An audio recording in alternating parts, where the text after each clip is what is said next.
오늘 주신 하나님의 말씀은 출애굽기 2장 11절부터 15절까지 말씀이 되겠습니다. 구약성경 83면 출애굽기 2장 11절에서 15절까지 우리 함께 읽겠습니다. 모세가 장성한 후에 한 번은 자기 형제들에게 나가서 그 고역함을 보더니 어떤 애굽 사람이 어떤 히브리 사람 곧 자기 형제를 치는 것을 본지라. 좌우로 살펴 사람이 없음을 보고 그 애굽 사람을 쳐 죽여 모래에 감추니라. 이튿날 다시 나가니 두 히브리 사람이 서로 싸우는지라. 그 그른 자에게 이르되 내가 어찌하여 동포를 치느냐 하매 그가 가로되 누가 너로 우리의 주제와 법관을 삼았느냐? 내가 애굽 사람을 죽임같이 나도 죽이려느냐? 모세가 두려워하여 가로되 일이 탈로 되었도다. 바로가 이 일을 듣고 모세가 바로의 낯을 피하여 미디안 땅에 머물며 하루는 우물 곁에 앉았더라. 아멘. 3.1운동은 몰래 하지 않고 공개적으로 했습니다. 물론 3.1운동을 준비하는 것은 성공을 보장하기 위해서 은밀히 했지만 그 거사 자체는 공개적으로 대한독립 만세를 공개적으로 외쳤지요. 또 안중근 의사가 2등 방문을 저격한 것도 이 몰래 한 것이 아니고 만인이 보는 앞에서 공개적으로 2등 방문을 저격했습니다.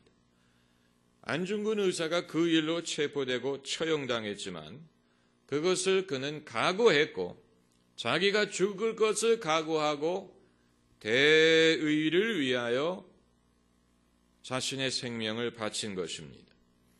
우리가 의로운 일을 행하려 한다면 몰래 할 이유가 없습니다. 그것은 공개적으로 하는 것입니다. 반대로 몰래 하는 것이라면 그것은 의로운 일이 아니라는 증거입니다. 오늘 본문에서 모세가 애굽 사람을 죽일 때 그 동기는 자기 형제를 위한 것이었지요. 자기 민족, 히브리 민족을 위하는 마음으로 이 히브리 사람을 때리는 애굽 사람을 응징하기 위해서 그래서 애굽 사람을 죽인 것이지만 그럼에도 그가 어떻게 했습니까? 좌우를 살펴 사람이 없는 것을 보고 애굽 사람을 죽였다라고 했습니다. 그리고 나서 그 사람의 시체를 어떻게 했습니까? 모래에 감췄다고 했습니다. 모세가 한 일이 정말로 의거였다면, 자기 동포를 위한 의거였다면 왜 그렇게 할 필요가 있었겠느냐는 것입니다. 오늘 본문을 보세요. 좌우를, 그가 무슨 길을 건너는 것도 아니고 길을 건널 때는 좌우를 봐야 되지요. 적어도 우리가 어렸을 때는 부모님에게 제일 먼저 배운 것 중에 하나가 길 건너기 전에 차 오는지 봐라. 그런데 요즘 아이들은 아예 치려면 치라 이러고 아예 돌아보지도 않고 길을 건넙니다. 저는 그 심리가 궁금합니다. 도대체 차가 올 거라는 것을 알 텐데 왜 돌아보지도 않고 나 여기 간다 하고 가는지, 세상을 하직하고 싶은 마음이 있는 것인지, 공부에 찌들려 가지고 차라리 죽는 게 낫다고 생각하는 것인지, 그 심리를 저는 알 수가 없습니다만은, 그러나 모세가 좌우를 살폈다는 것은 몰래 이 일을 하려고 했다는 얘기입니다. 사람이 보지 않는 틈을 타서 이게 의로운 동기로 하는 것이라고 했는데, 그렇다면 왜 사람이 없는 것을 확인한 다음에 그 일을 하고 그리고 나서 그 사람을 모래에 감추느냐. 그럼에도 그것이 탄로가 나지요. 낱말은 새가 듣고 반말은 쥐가 듣는다고 했는데, 그래서 오늘 본문에 두려움이라는 단어가 또 등장을 하는 것을 볼 수가 있습니다. 이 14절에 모세가 두려워하여 가로되, 이 두려움에 이끌리는 일이었어요. 두려움이 개입하면 그것은 결코 옳을 수가 없습니다. 모세가 자기 민족을 위해서 이 일을 했다고 하지만 그에게는 두려움이 있었어요. 그 일을 행하기 전에도 두려웠어요. 행하고 난 다음에도 두려웠습니다. 그가 미디안으로 도망간 이유는 두려웠기 때문입니다. 그는 이 자기 스스로 어떤 순례라든가 어떤 귀향을 간 게 아니고 두려워서 도망간 것입니다. 바로의 이 힘을, 바로의 그 손을 피해서 도망간 것입니다. 그래서 40년 동안 도망자의 삶을 산 것입니다. 그런데 모세가 두려워했다는 얘기는 애초부터 이 일에 대한 확신이 없었다는 증거입니다. 이 일에 대한 확신이 없었기 때문에 애초부터 성공의 가능성이 없었습니다. 성공의 가능성이 없는 일을 벌였습니다. 그런데 40년이 지난 다음에 모세가 다시 애굽에 돌아왔지요. 이번에는 하나님이 보내신 선지자로서 그 손에 지팡이 하나를 들고 돌아왔는데, 그래서 이스라엘 백성을 해방시킬 때는 더 이상 좌우를 살피지 않았어요. 이 하나님의 뜻을 공개적으로 모든 사람에게 알렸습니다. 히브리 사람에게도, 애굽 사람에게도, 바로에게도, 모든 사람에게 하나님이 하시는 일을 떳떳하게 담대하게 알렸습니다. 그리고 그들이 과연 그것을 들을지 안 들을지 모세는 두려워하지 않았습니다. 왜냐하면 하나님이 시작하신 일이라는 확신이 있었기 때문에 하나님이 어떤 방법으로든지 그들을 듣게 하실 줄을 알고 있었기 때문입니다. 그렇다고 그것이 쉬운 일이 아니었어요. 히브리 백성을 설득하는 일도 쉬운 일이 아니었고 바로를 설득하는 것은 정말 쉬운 일이 아니었습니다마는, 그러나 하나님은 당신의 방법과 능력으로 히브리 사람도 설득시켜서 400년 동안 살고 있던 정든 애굽 땅을 떠나서 한 번도 가본 적이 없는 약속의 땅을 향하여 가게 만드셨고, 그리고 이 히브리 백성을 노예로 부리고 있던 애굽 사람과 바로의 강팍한 마음을 하나님이 강권적으로 움직여서 이 백성을 놓아주게 하신 것입니다. 그렇기 때문에 바로가 맡은 일은 결코 쉬운 일이 아닌데, 결코 쉬운 일이 아니, 히브리 백성을 설득하는 것도 어렵고, 히브리 백성이 오늘 본문에 엿볼 수 있는 것처럼 이들이 수천 년 전에 살았을 법한 무지한 농민들, 이런 사람이 아니고 굉장히 자기 생각이 분명하고 똑똑하고 바른 소리 할 줄 아는 그런 민족이었어요. 여기에서 이 사람이 모세에게 말대답하는 것을 보세요. 이것이 그냥 무지한 어떤 시골 사람 모습입니까? 그렇지 않아요. 히브리 민족은 옛날부터 우수한 사람들이었어요. 머리가 좋은 사람들이었어요. 자기의 의견이 분명한 사람들이었습니다.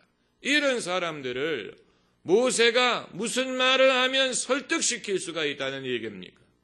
그들에게 도덕적이고 민족에 나아갈 길뿐만이 아니고 신앙적인 부분에 있어서까지 이들이 믿고 신뢰하고 따르게 하는 것은 설득으로 되는 게 아니고 협박으로 되는 것도 아니고 타일러서 되는 것도 아닙니다.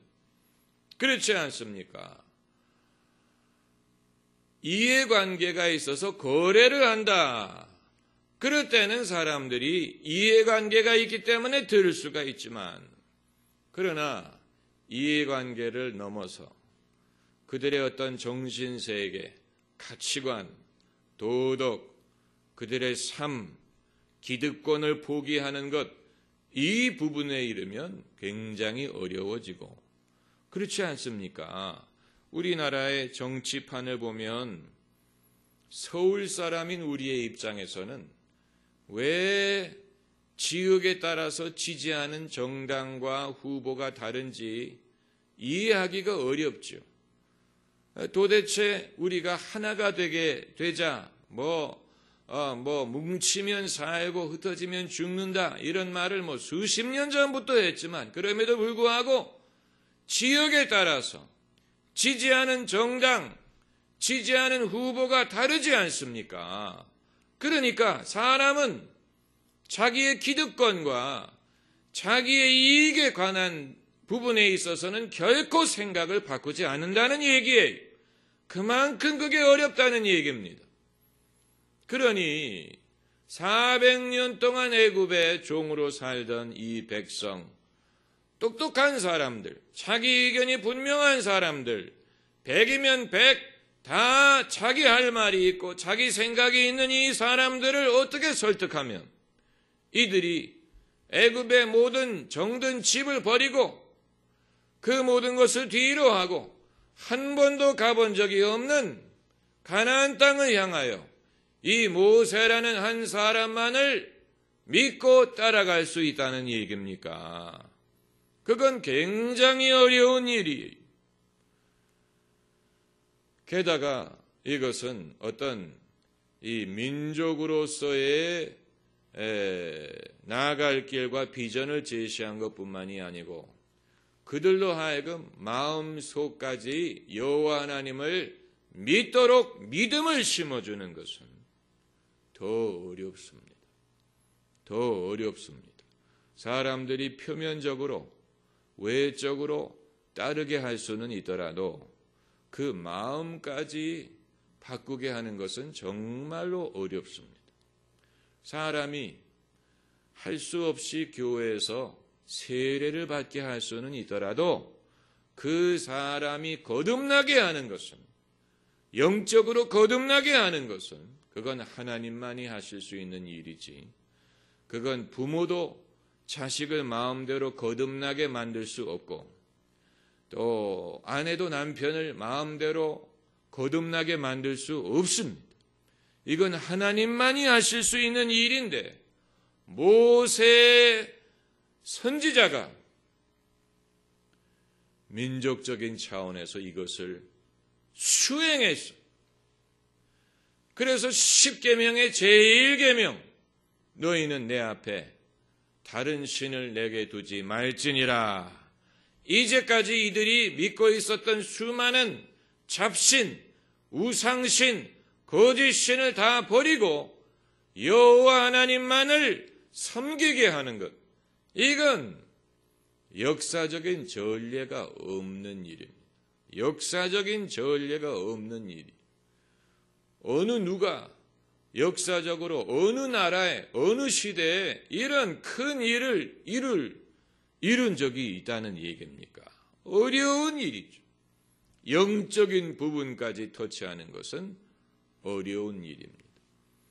그러나 하나님이 시작하신 일이었기 때문에 모세는 어차피 자기가 시작한 일은 자기의 힘으로 할 수 없는 일이라는 것을 알았기 때문에 애초부터 자기의 방법과 자기의 지혜로 하려는 생각은 벌써 버린 지 오래입니다. 애초부터 하나님이 맡기신 일은 모세의 힘으로 할 수 있는 일이 아니었기 때문에 애초부터 그는 자기의 생각대로 할 그런 생각을 버렸어요. 어차피 내가 할 수 없는 일이라면 하나님이 하실 것이라는 것을 믿고 있었고 하나님이 시작하신 일이기 때문에 이렇게 어려운 일을 시작하셨다면 이것을 이루실 줄을 모세는 믿었지. 모세 같은 그런 인물이 구약 성경에 찾아보기가 어려운데 다만 이 구약 시대와 신약 시대의 차이점이 있다면 구약 시대는 한 인물의 역할이 굉장히 지대했지만 신약 시대에 가면 하나님의 성령이 모든 육체에게 임했기 때문에 하나님께서는 여러 사람들, 여러 지체를 통해서 역사하신다는 중대한 차이점이 있지요. 구약과 신약의 이 중대한 차이점 중에 하나가 바로 그것입니다. 구약은 인물이 굉장히 중요한 비중을 차지합니다. 모세, 아브라함, 다윗, 사무엘, 엘리야 이런 식으로 몇몇 인물이 굉장히 중요한 역할을 차지하지만 신약 시대에는 사람들이 많아요. 12사도뿐만이 아니고 7 집사뿐만이 아니고 이방인들 중에 하나님이 택하시고 기름 부으시고 쓰시는 인물들이 수도 없이 기하급수적으로 불어나지요. 이것은 구약 시대에는 상상할 수 없었던 신약 시대에 예수 그리스도께서 영광을 받으신 다음에 가능한 바로 성령이 하나님의 영이 사람과 함께 거하는 것이 가능해졌기 때문에 이루어진 일입니다. 그래서 성령의 은사를 많은 사람들에게 나누어 주시고 또 모든 사람에게 성령을 부으시고 이 멀리 있는 자들에게도 성령을 부으셔서 지극히 평범한 사람들 또 이름을 알 수 없는 사람들 무명의 사람들을 하나님이 쓰셔서 예컨대 안디옥 교회에 누가 제일 먼저 가서 안디옥에 누가 먼저 가서 이방인들에게 복음을 전해서 교회를 시작하게 했는지 사도행전은 이름을 말하지 않아요. 분명히 누군가가 가서 안디옥에서 이방인들에게 복음을 전해서 교회를 시작시켰는데 이름이 나오지 않아요. 그건 벌써 무명의 일꾼들이 많아지기 시작했다는 증거입니다. 성경이 미처 이름을 거명할 수 없는 그런 사람들이 벌써 이 복음 전하는 작업을 여러 곳에서 시작하고 있었다는 얘기죠. 사도 바울이 에베소에 갔을 때 에베소에 이미 제자들이 있었다고 했어요. 이미 이 예수 그리스도에 대하여 또 세례 요한에 대해서 알고 있는 이방인들이 있었다는 얘기입니다. 그들이 누구를 통해서 이것을 들었는지는 우리가 알 수 없지만 벌써 무명의 사람들이 거기까지 가서 그들에게 비록 100% 완벽한 복음은 아니더라도 부분적인 복음이라도 전하고 그것을 믿는 사람들이 벌써 있었다는 얘기지요. 그리고 사도 바울은 그의 서신에 아직 로마까지 가본 적이 없지만 그가 로마서를 쓸 정도로 이미 로마에 사도 바울이 제일 중요한 서신을 쓸 만큼의 비중이 있는 교회가 벌써 정착했다는 것을 보여주고 있죠. 바울이 세운 교회가 아닙니다. 바울은 아직 로마까지 가지 않았는데 그러나 벌써 로마에 바울이 제일 중요한 비중의 서신을 쓸 만한 그런 이 위치의 교회가 세워졌다는 얘기입니다. 누가 그것을 세웠을까요? 그건 이름을 알 수 없는 많은 신실한 그리스도인들이 벌써 활동하고 있었다는 얘기입니다. 그렇기 때문에 이 그리스도인들은 이 종교개혁 이후에 만인 제사장론이 회복하려고 했던 진리가 하나님은 어떤 특별한 사람, 특별한 이 몇몇 인물, 그리고 어떤 그 한 제도, 한 시스템, 이것만을 통해서 역사하시는 것이 아니고, 하나님은 문자 그대로 만인이 이 진리를 알게 하시고, 만인이 하나님을 섬길 수 있게 하시고, 하나님의 진리와 은혜는 누구든지 천국은 침노하는 자의 것이니라고 하신 것처럼 두드리고 찾고 또 구하는 사람은 누구든지 천국의 진리와 능력을 얻을 수 있게 하셨습니다. 그렇기 때문에 어떤 특정한 사람, 특정한 인물, 특정한 직분을 가진 사람을 스타화하고 나머지는 그 사람을 따르기만 하면 되는 것처럼 생각하는 것은, 그것은 신약 성경적인 방법이 아니고, 또 이 민도가 높아지고 성도들의 수준이 높아질수록 그것은 더 이상 이 지속 가능하지 않은 구시대적인 방법이 됩니다.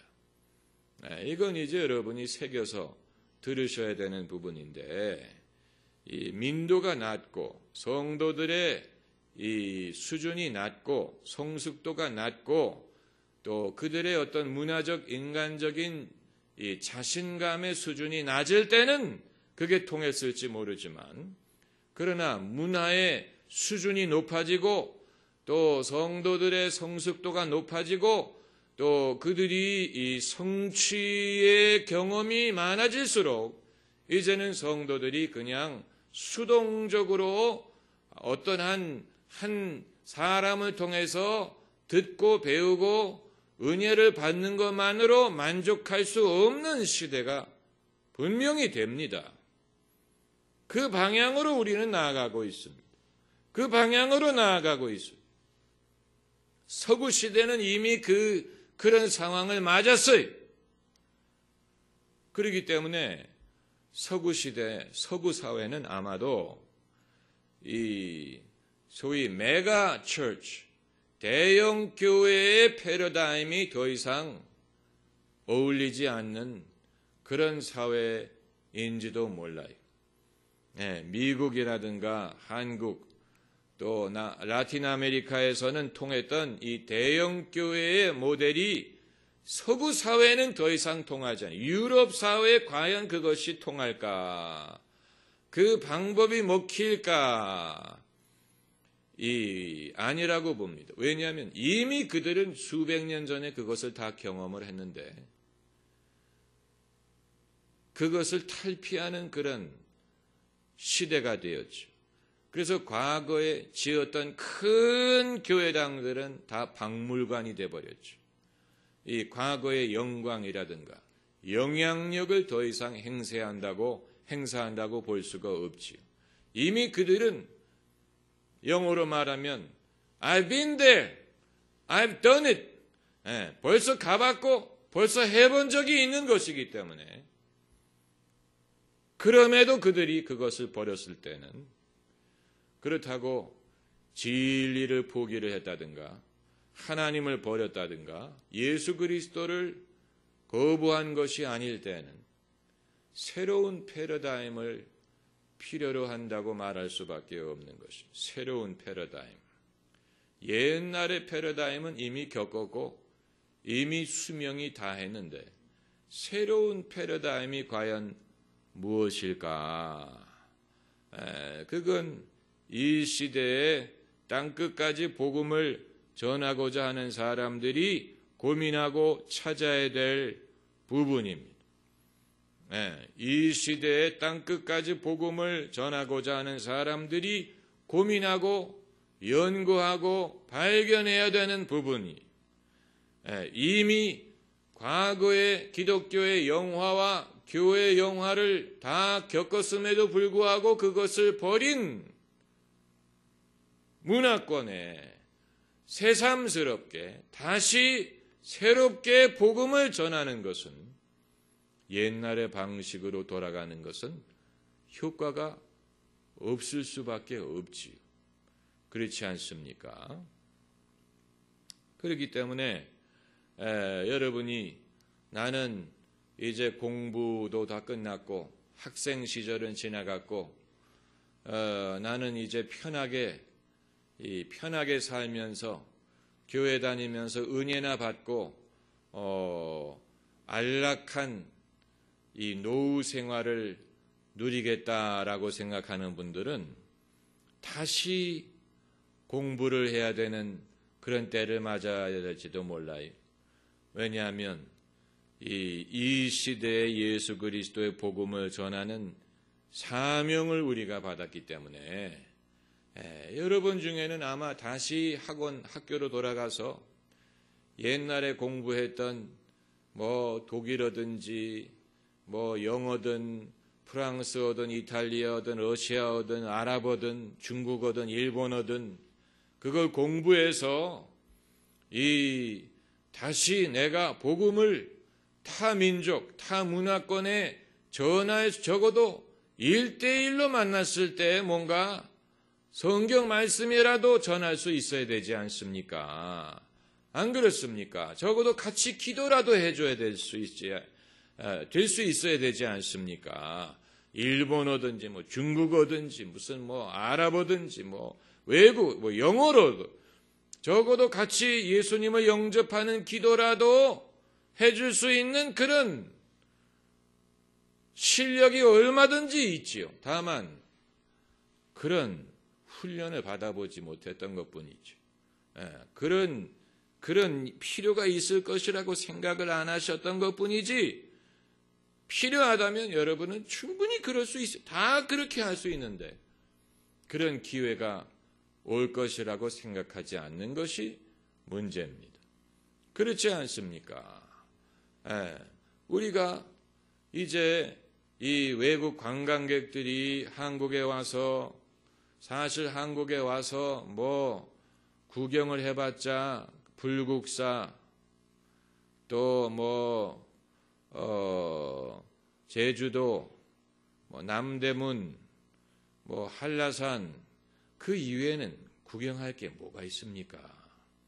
그래서 쇼핑을 하고 또 이제 우리가 이 병원 이 외국인들을 위한 의료 관광을 발전시켜서 외국에 돈 많은 사람들이 대한민국에 와서 얼굴도 고치고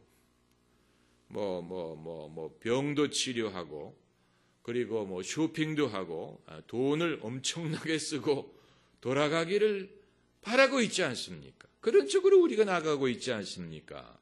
그런데 그 사람들이 대한민국에 올 때 우리가 그들에게 건넬 수 있는 가장 귀중한 선물은 우리의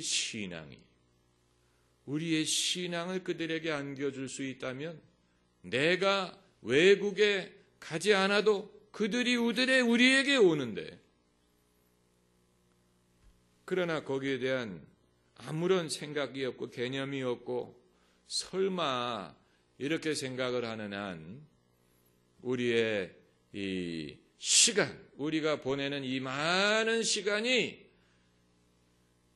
예수 그리스도의 복음의 사역과 아무런 상관이 없는, 아무런 준비가 되지 않는 그런 허송세월이 될 수도 있다는 일. 여러분이 보내는 많은 시간, 우리가 보내는 많은 시간이 정말로 예수님의 복음 사역을 준비하는 데는 아무런 도움이 되지 않는 허송세월일 수도 있다는 얘기입니다. 이것은 우리가 심각하게 생각해야 되는 부분입니다. 나는 하나님이 내게 주신 시간을 어떤 일에 보내고 있는가? 정말로 내가 모세처럼 나이가 80이 되어서 이 젊은 사람도 감당할 수 없는 놀라운 일을 감당할 수 있도록 모세가 미디안 광야에서 40년 동안 그걸 준비한 것이지.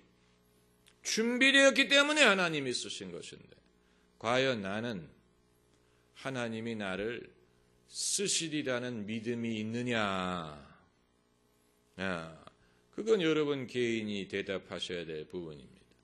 나는 하나님이 나를 쓰실 것이라는 믿음이 있느냐? 아니면 이미 너무 늙었다고 생각을 하느냐? 이미 기회가 지나갔다고 생각을 하느냐? 이제는 나는 편안하게 살고 싶다고 생각을 하느냐? 사실 그건 하나님과 여러분 사이에 이제 생각하셔야 될 부분입니다. 그런데 이 모세에게 다시 돌아와서 모세가 오늘 본문의 이 그 실패로 끝난 그의 거사지요. 아마 어떤 사람은 모세가 뜻은 좋았는데 방법이 잘못된 게 아니냐 이렇게 생각할 수 있을 것입니다. 그러나 모세가 좌우를 살펴서 사람이 없는지를 보고 한 것이라면 뜻도 잘못된 것입니다.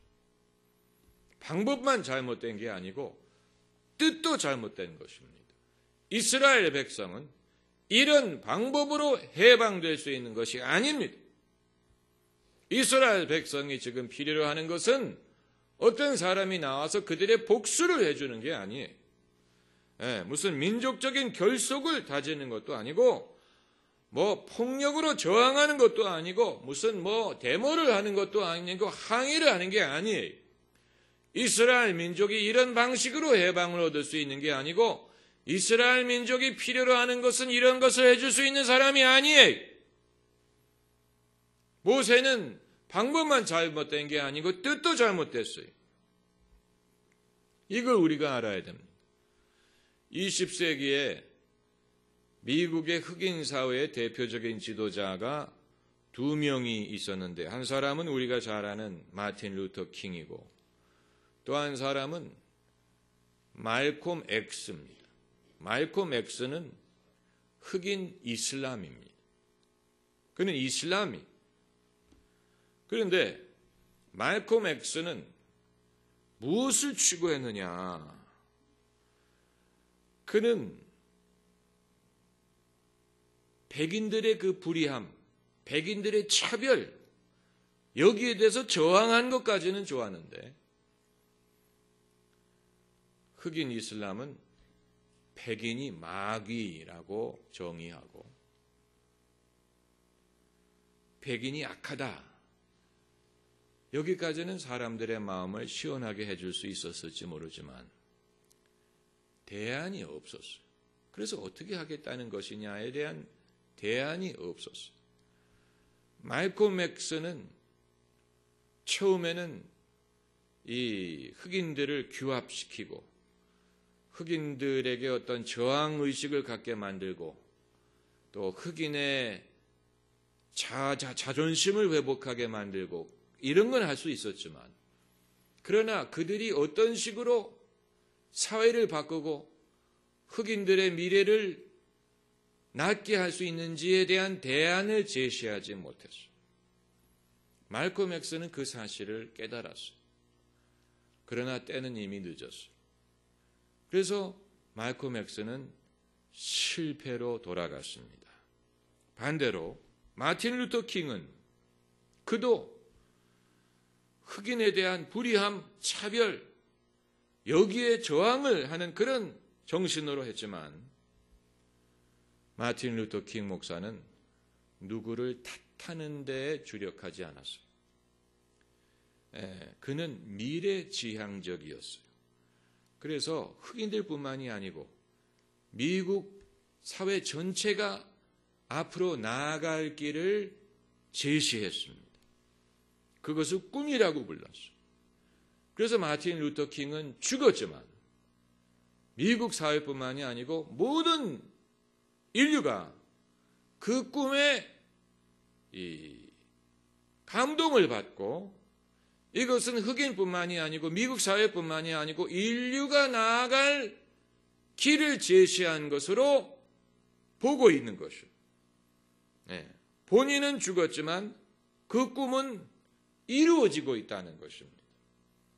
여기에서 말콤 X와 마틴 루터 킹의 차이점, 결정적인 차이점은 무엇이었느냐면은, 만일 마틴 루터 킹도 복수라든가 안갚음이라든가 보상이라든가 분노라든가 이런 것을 목적으로 했다면 실패했을 것인데, 그러나 그는 변화, 화해, 회개, 용서, 사랑, 화합, 발전, 미래, 꿈, 다음 세대, 이것을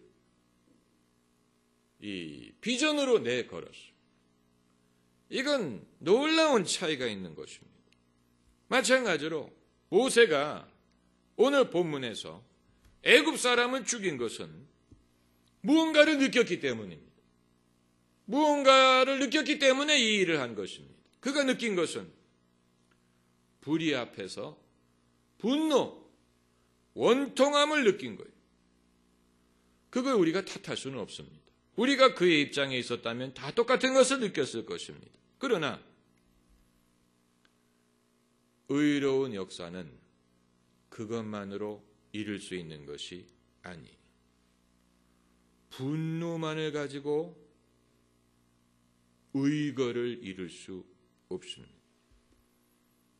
분노는 폭력을 낳을 뿐입니다. 본문처럼 폭력을 낳고 두려움을 낳고 결국은 실패합니다. 아주 중요한 것입니다. 그렇기 때문에 분노, 또 어떤 원통함, 이것만 가지고는 불충분합니다. 다른 그 무엇이 있어야 됩니다. 그런데 이 시점에 모세에게는 그것이 없었어요. 그렇기 때문에 그는 미디안으로 도망친 것입니다. 그에게 필요한 것을 자신이 공급할 수 없다는 것을 알았어요. 이것은 모세의 지혜와 분별력을 보여주는 것입니다. 자기가 없는 것을 알고, 자기가 뭐가 없는 걸 알고, 내가 없는 것은 내가 스스로 공급할 수 없다는 사실을 알았어요. 그렇기 때문에 미디안으로 갔어요.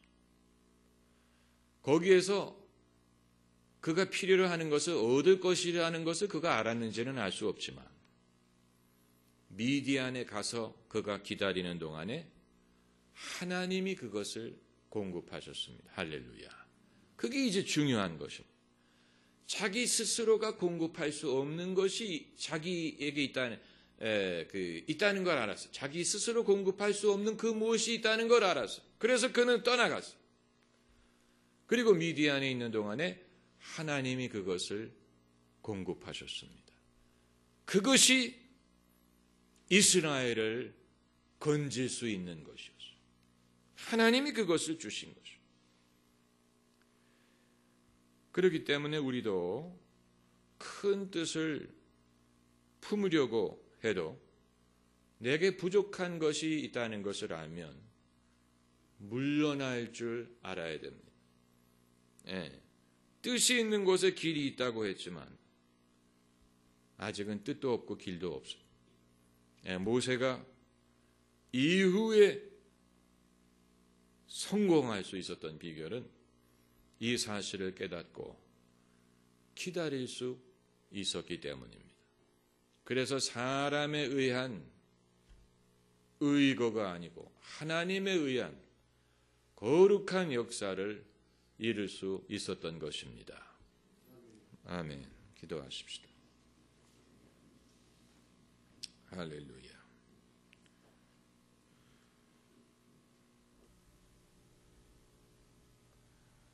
그렇기 때문에 이건 우리가 잘 모르는 부분이에요. 한을 품고 죽은 자들이 예수님 앞에 섰을 때 어떤 위로와 어떤 은총을 받는지 우리는 몰라요. 우리에게 가려져 있기 때문에 몰라요. 그러나 모르긴 몰라도 마지막 심판날에 예수님이 긍휼을 베푸시든 공의를 베푸시든 간에 거기에 대하여 어느 누구도 이의를 제기하지 않고 주님의 판단을 옳은 것으로 받아들일 수 있다면 인류가 마음속에 품고 있는 원통함과 한도 해결이 됐기 때문에 가능한 것이 될 것입니다. 그래서 이 본문에서 유일하게 이 죄사함의 열쇠를 쥐고 있는 인물이 요셉이죠. 요셉이 죄값을 그들에게 물을 수도 있고 용서할 수도 있었어요. 요셉은 후자를 택했지요. 이것은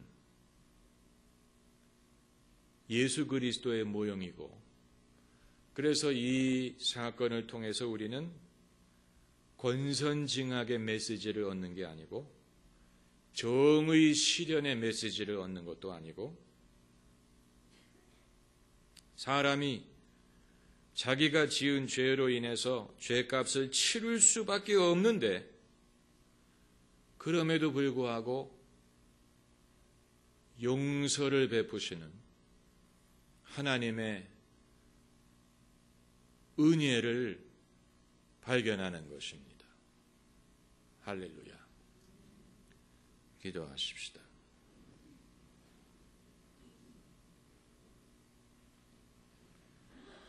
첫 번째를 통해서 배운 거예요.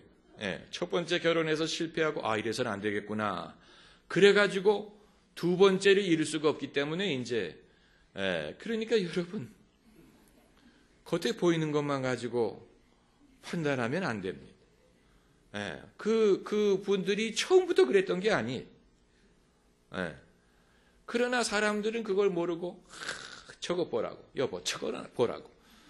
당신은 저 사람들은 저분들은 저렇게 나이가 들었는데도 저렇게 다정하게 다니는데 당신은 뭐냐고. 이러면 이제 남편만 억울한 거예요. 남편만 억울한 거예요. 여러분, 우리는 너무 인색해요. 지도자들에게만 인색한 게 아니고 사실은 모든 사람에게 인색합니다. 모든 사람에게 인색해요. 연예인들에게 얼마나 인색한지 몰라요.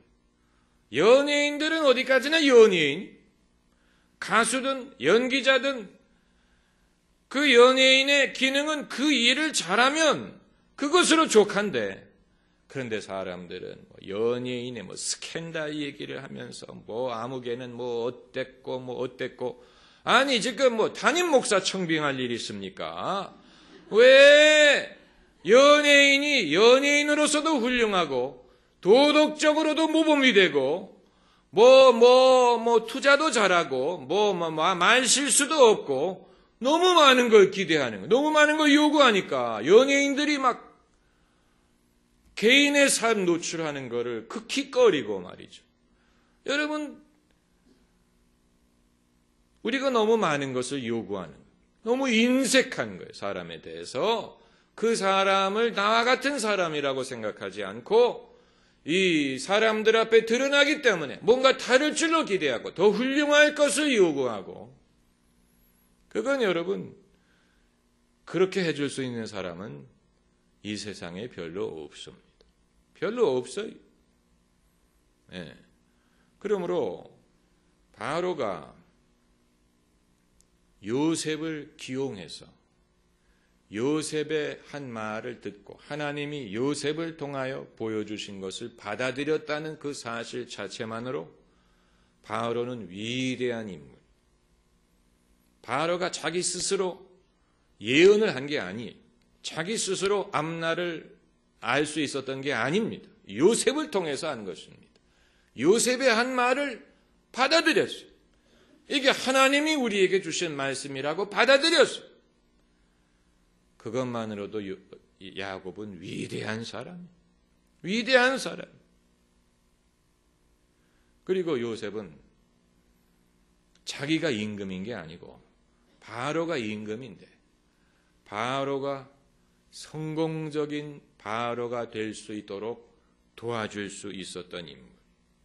여러분, 이것이 복이 있는 사람의 모습입니다. 복이 있는 사람은 자기가 성공하는 것뿐만이 아니고 남도 성공할 수 있도록 도와줄 수 있는 사람이. 바로가 요셉이 임금이 된 게 아닙니다.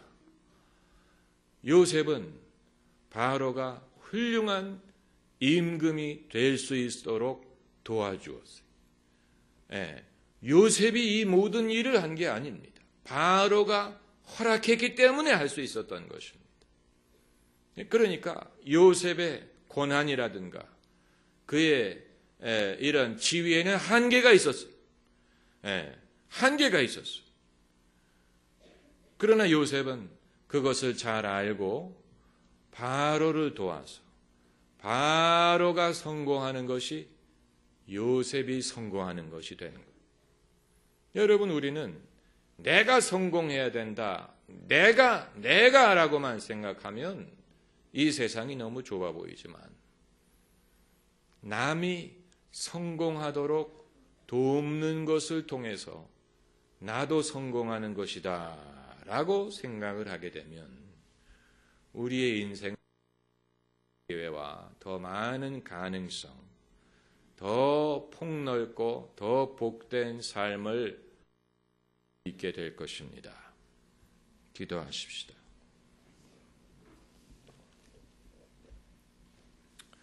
할렐루야. 주 예수보다도 저는 그런 신념으로 삽니다. 정말이. 아마 사람들이 그 얘기하면 웃을 거예요. 그러나 저는 그렇게 생각해요. 사람들이 나를 모르기 때문에 싫어하고 모르기 때문에 어려워하지만 정말로 나를 알면 알수록 둘 중에 하나일 거예요. 좋아하거나 아니면 감당치 못하거나 그러나 적어도 무시하지는 않을 거라고 봐요. 무시하지 않을 거다. 그게 백인이든 외국인이든 부자든 유명한 사람이든 권세 있는 사람이든 간에 모르기 때문에 몰라주는 거죠. 하나님이 나와 함께 하시는데 두려울 게 뭐가 있어요? 그렇지 않습니까? 여러분, 그렇기 때문에 믿음이라는 것이 사람을 변화시키는 과정에는 정말로 여러 가지 어떤 형이사학적이고 영적이고 그런 걸 말하기 이전에 우리의 이 일상적인 대인관계와 또 직장생활과 우리의 인생, 미래 이런 모든 일에 있어서 여러분 믿음이라는 것이 얼마나 우리에게 큰 보탬이 되고 우리에게 자산이 되는지를 우리가 몰라서 모르는 것. 믿음은 결코 어떤 뜬구름 잡는 이야기가 아니고 사람이 믿음을 제대로 가짐으로 다른 어떤 것으로는 얻을 수 없는 인생에 굉장히 귀중한 자산이 돼서 허비할 수 있고 또 허비할 수 있고 또 헛되이 보낼 수 있는 그런 우리의 삶의 경험을 귀하게 아름답게 또 존귀하게 바꿔줄 수가 있는 것입니다. 할렐루야. 기도하십시오.